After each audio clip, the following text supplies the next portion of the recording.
turtle, and 2 crabs. So we got ourselves a couple of keepers. Favorite meal of all time. We have our onions, we have our thyme. I am using a generous, do you see what it's looking like? Ooh, just get a little bit of that sauce. Look at that.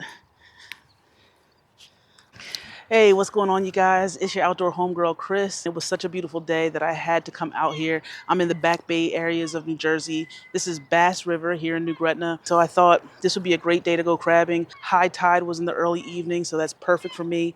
A lot of the activity on the water, like the boats and the jet skis, have calmed down a bit. It's just me, the water, and the crabs. Stick around, you guys. Click like and subscribe. Let's get to crabbing.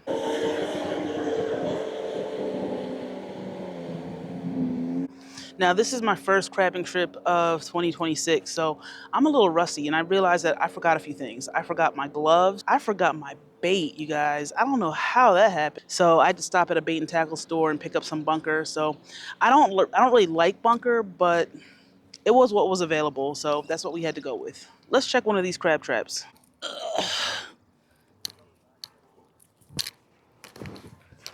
Oh yeah. Oh yeah. Check this out, you guys. All right, so I'm not actually sure if this is big enough, but we're gonna measure. We have to measure him from point to point, and he is exactly 4.5 inches. Yo, we got ourselves a couple of keepers. So look, my bait is looking raggedy. You see this? The bait is looking crazy. It's all eaten up and chewed up. So I'm still gonna put it in. In the meantime, I'm gonna prepare some fresh bait. All right, so the sun is starting to go down. I guess I'll try to use as much as my bunker as I possibly can. I'm just gonna try to pin the spine down to the trap and then go through it with a zip tie. Actually, 2 zip ties. So there we go. One piece of bunker attached, and then let's throw this back into the water.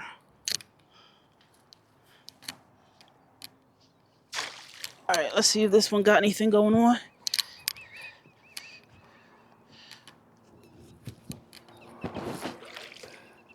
Nope, nothing yet. All right, let's see what we got over here.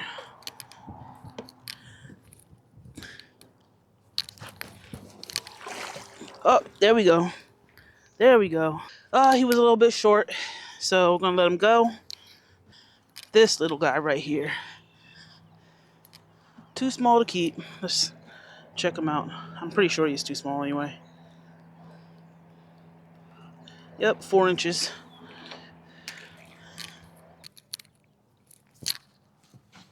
Oh yeah. Oh shoot. You guys, whoa. Turtle and 2 crabs. What? Look at this guy. This is so funny. We always catch a turtle.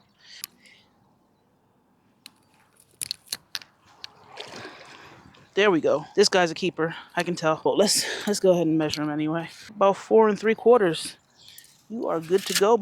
Oh, so before we lose too much light, let me show you what my setup looks like, because I like to stay out as long as I can. I don't have to leave early because I'm uncomfortable, you know what I mean? So I bring as much as I need to make myself comfortable. So I always got to bring my hat. Got to make sure I have my straw hat.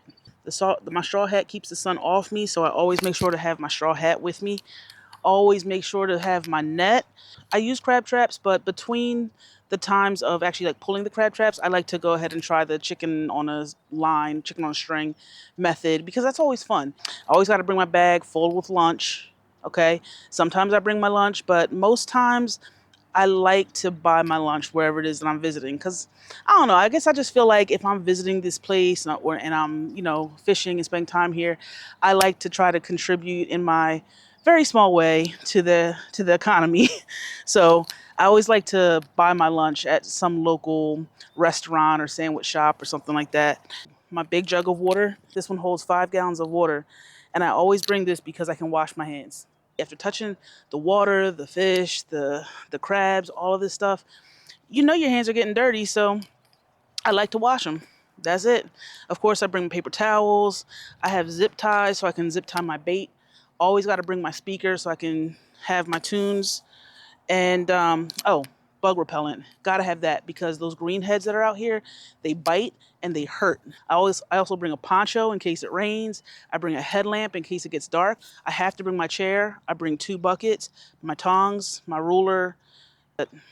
That's all you need. Here we go. We caught another. This dude comes up. He asked me if I want any crabs because he caught a bunch. And I'm like, oh, you were out crabbing? And he said, I was out kayaking. And I said, you caught all these crabs with your kayak? And he said, well, I have a pot up the way, but I don't feel like dealing with them tonight. So if you want them, take them. And he dumped that bucket into my bucket. And let me just show you how many crabs I have now. Let me put on the headlight. Okay, do you see this? Just so many. And this one, look at this one. This big guy. I actually caught this one myself. All right, one more big pull, you guys, and then we're out of here.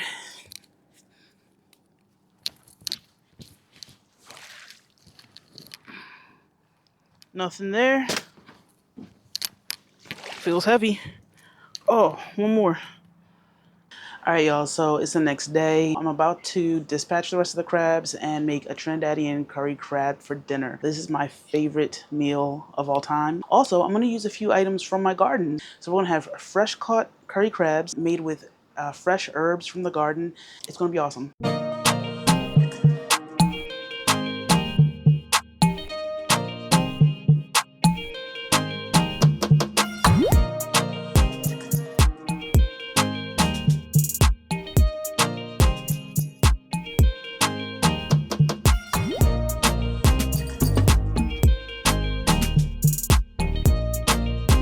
We're out here in the garden and I'm gonna pull a few herbs. We have onions that we can use and we have some fresh thyme. I also grow Trinidadian pimento peppers, but it's too early in the season for me to have grown any yet.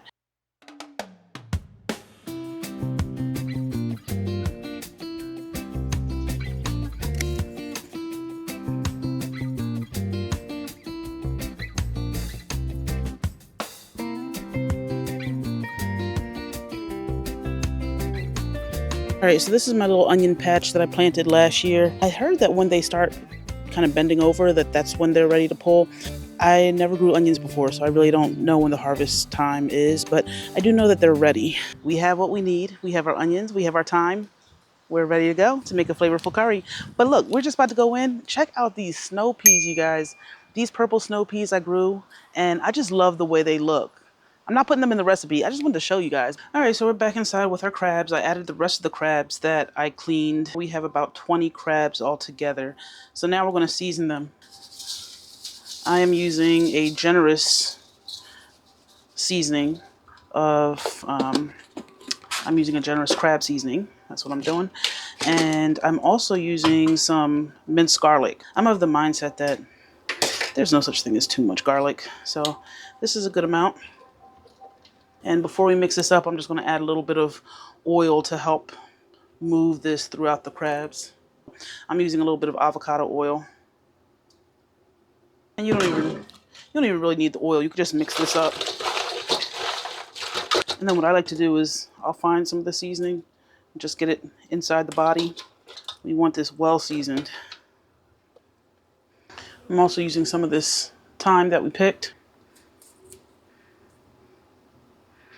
This is going to be the base for our curry. This is going to be what adds so much flavor. These are garlic cloves that I've peeled.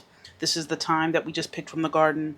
And these are 3 onions that I got from the garden. The main star is the pimento peppers. So I'm going to just use a good handful of these. I actually prefer my curry sauce to be smooth, kind of like pureed, so that way when we make our curry paste and we add all this in, it comes out more smooth instead of chunky.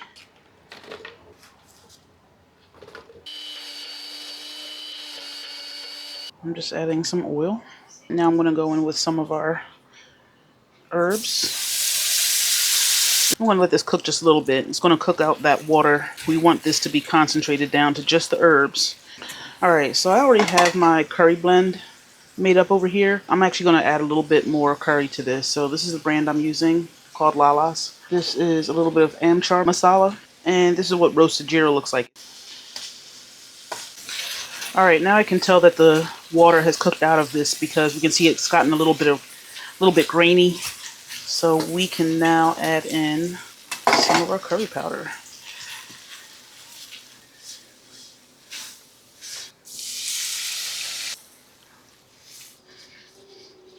See, and this is why I like to use a spatula. because I can kind of press out those lumps. Add a little bit of water. I'm going to add a little bit of coconut milk. Thin this out a little bit. That is how I like my curry to be.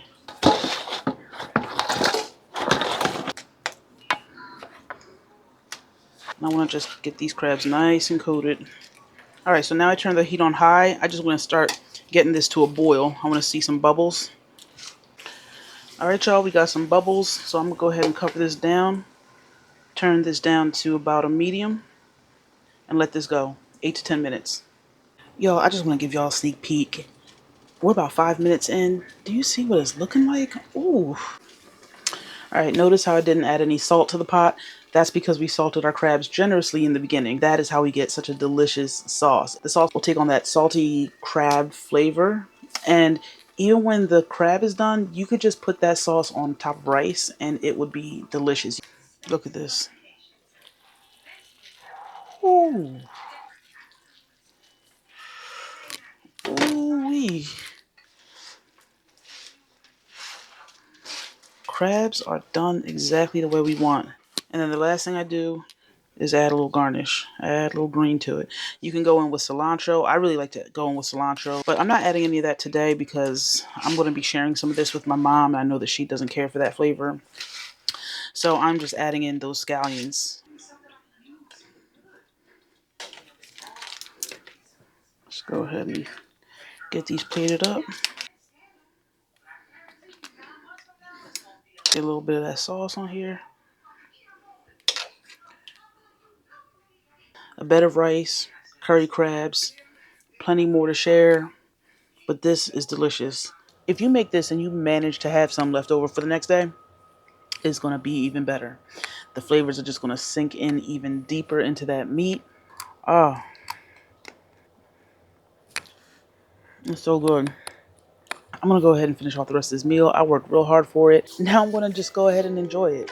So I hope you guys enjoyed this video. It was really fun making it. Crabbing is one of my favorite things, and sharing it with others is also one of my favorite things. So I'm glad you guys stuck around to enjoy this with me. So if you like this video, please give it a like. Tell me how you like to enjoy your crabs if you've got a special recipe. That's it for me, you guys. I will see you on the next video. Bye.